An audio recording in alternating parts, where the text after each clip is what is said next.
आप सभी दोस्तों को अभिनंदन जैन का प्यार भरा नमस्कार।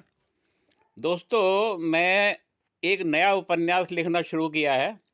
इससे पहले मेरे और भी 4-5 जो किताबें हैं पब्लिश हो चुकी हैं, जिसमें एक उपन्यास है कच्चे धागे रिश्तों के, और एक इंग्लिश का नॉवल है फ्रेड बॉन्ड्स, और एक मेरी पोइट्री हिंदी की रस्म और रिवाज।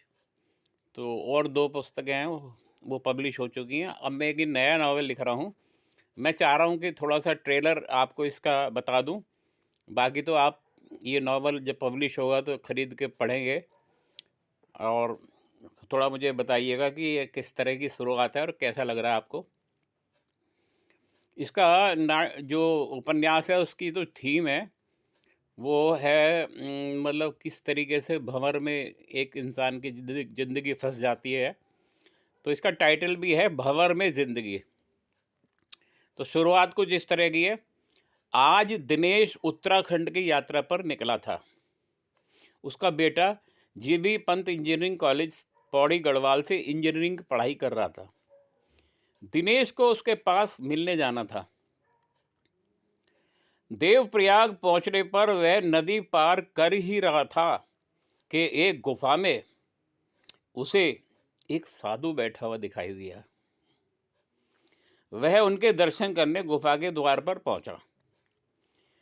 उसका चेहरा कुछ जाना पहचाना सा लगा। ध्यान से देखने पर उसने पाया कि अरे, ये तो अपने बचपन का दोस्त महेश है। महेश, तुम यहाँ कैसे कैसे साधु बन गए भाई? साधु ने अपना चेहरा ढकने की कोशिश की। वह थोड़ा पीछे मुड़कर बैठ गया। बचना चाह रहा था, पर दिनेश को सब्र नहीं आया। वह उसकी सच्चाई को जानने के लिए उत्सुक था। बताओ ना महेश, तुम महेश ही हो ना?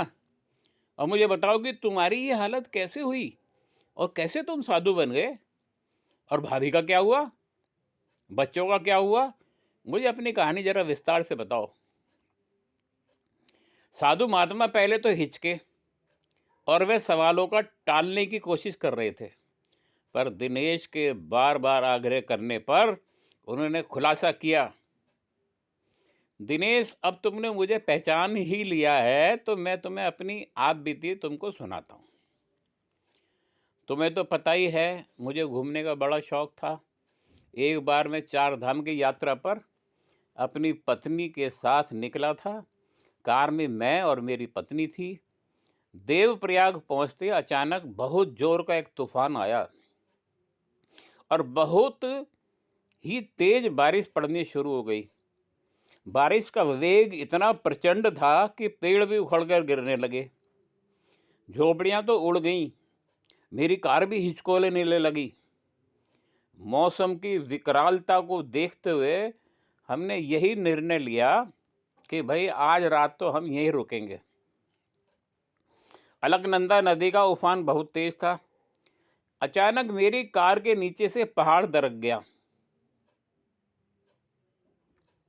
और मेरी कार 150 मीटर नीचे जाकर गिर गई। हम कार में से छिटक कर बाहर गिर गए।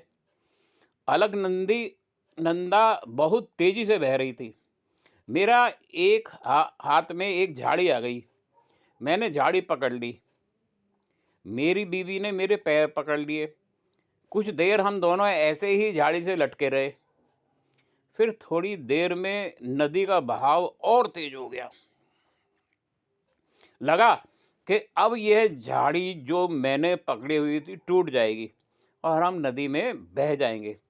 मेरे मन में स्वार्थ आ गया। मैंने अपनी बीवी का हाथ अपने पैर से झटक दिया और अलग कर दिया। मेरी बीवी नदी के तेज बहाव में बह गई और रात भर उस झाड़ी को पकड़े हुए मैं यूं ही लटकता रहा। सुबह को कुछ देर बाद बचाव दल आया और मुझे किसी तरह नीचे उतारा गया। अब नदी का पानी काफ़ी कुछ छट चुका था। किसी तरह मैंने राहत की सांस ली। बचाव दल ने खाने पीने का इंतजाम कर रखा था। सब लोग लाइन से बैठ गए भोजन पानी की आस में। काफ़ी लोग इस बाढ़ से प्रभावित हुए थे। मेरे सामने भी खाना आया। खाना खाने से पहले मैंने नज़र उठाकर दूसरी ओर देखा, तो पाया कि दूर मेरी बीवी भी लाइन में खाना खाने के लिए बैठी हुई थी। मुझे बड़ा आश्चर्य हुआ और साथ ही थोड़ी खुशी भी हुई कि चलो वह किसी तरह बच गई। मैं दौड़ता हुआ उसके पास पहुंचा। मैंने कहा, अरे प्रिया, तुम ठीक हो ना? भगवान का शुक्र है कि तुम बच गई। उसने जवाब में कहा, कौन हो तुम और किसकी प्रिया, कैसी प्रिया? तुमने तो मुझे मरने के लिए छोड़ दिया था। तुम्हारे लिए मैं अब मर चुकी हूं। अब मेरा तुम्हारा कोई रिश्ता नहीं है। उसके इस वचन को सुनकर मेरी तो मानो धरती खिसक गई हो। मुझे बड़ा पछतावा हुआ कि मैं कैसे इतना स्वार्थी बन गया कि अपनी जान की लालच में मैंने जिसे अपनी जान माना था उसे मरने के लिए छोड़ दिया। मेरी पत्नी ने मुझे झिड़क दिया और कहा कि तुम चले जाओ यहाँ से, मेरा तुम्हारा अब कोई नाता नहीं है। यह बात सुनकर मैं अपना सा मुंह लेकर बिना खाना खाए ही पहाड़ों की कंदराओं में चला गया। मुझे बैराग सा हो गया था। बस फिर मैं घर लौट के कभी आया ही नहीं और मैं साधु बन गया। तभी से भिक्षा मांगकर अपना जीवन यापन करता हूँ और यहाँ गुफा में बैठकर भगवान का जाप करता हूँ। मैं परेशान सा हो गया हूँ, मुझे और कोई रास्ता दिखाई नहीं दिया। दिनेश ये सारी बातें सुनकर बड़ी निराशा और भारी मन से उठ खड़ा हुआ और अपने परिवार के साथ आगे पौड़ी गढ़वाल के लिए बढ़ गया। उधर प्रिया की तो जिंदगी उजड़ चुकी थी। उसके ऊपर मुसीबतों के पहाड़ टूट गए थे। वो एक कटी पतंग की तरह हो गई थी। अपने पति महेश की स्वार्थ से विरक्त वो अब नई जिंदगी की तलाश में जुट गई थी।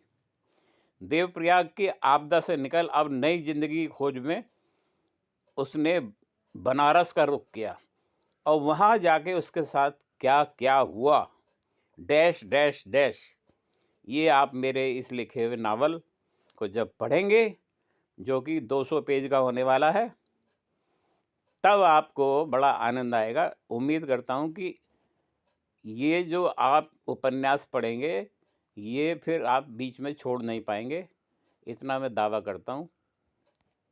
धन्यवाद। नमस्कार।